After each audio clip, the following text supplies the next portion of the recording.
జగన్మోహన్ రెడ్డి ప్రభుత్వం ఏదైతే పోలీసు వ్యవస్థని గత 5 సంవత్సరాలుగా దుర్వినియోగం చేస్తూ ప్రతిపక్ష పార్టీల మీద, ప్రతిపక్ష పార్టీ నాయకుల మీద, మాజీ ముఖ్యమంత్రి మీద, అలాగే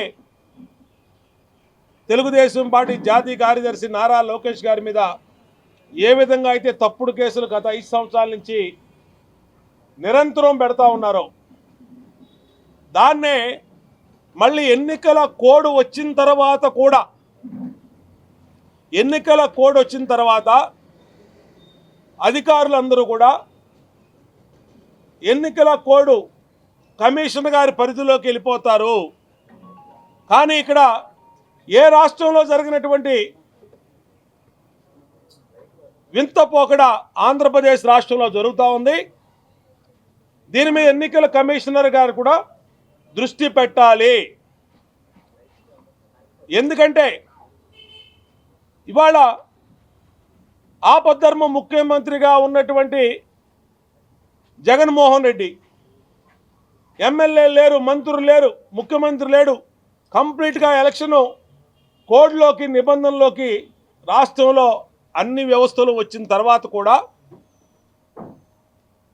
మీ కళ్ళ ముందే తప్పుడు కేసులు పెట్టి నామినేషన్ వేసినటువంటి నన్ను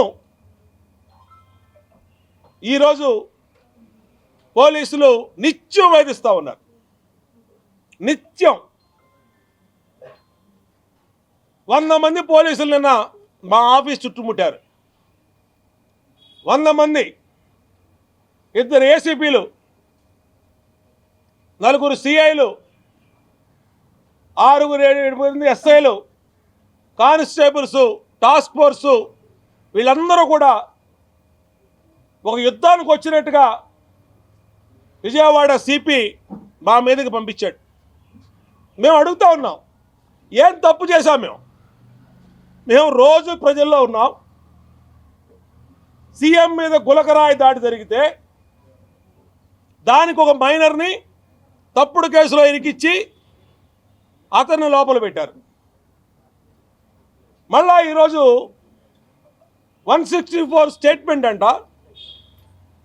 జడ్జి గారి ముందు వాళ్ళ కుటుంబం ఏదైతే వేముల సతీష్ రిమాండ్లో ఉన్నాడో వాళ్ళ తల్లిదండ్రుల్ని అక్రమంగా నిర్బంధించి, వాళ్ళ తల్లిదండ్రుల మేడ మీద కత్తి పెట్టి టార్చర్ చేసి 3rd డిగ్రీ ఉపయోగించి ఈరోజు మీ కొడుకు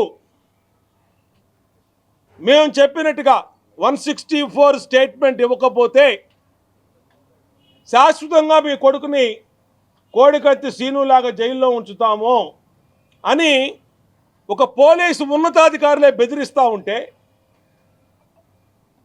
ఇంకా ఎక్కడ రాష్ట్రంలో చట్టం అమలు అవుతోంది? ప్రతి అంశాన్ని ఎలక్షన్ కమిషన్ గారి దృష్టికి తీసుకెళ్తా ఉన్నాం, డీజీపీ దృష్టికి తీసుకెళ్తా ఉన్నాం. మొత్తం డీజీపీ, సిపి, ఏసీపీలు అందరూ ఒక సిండికేట్గా ఏర్పడి,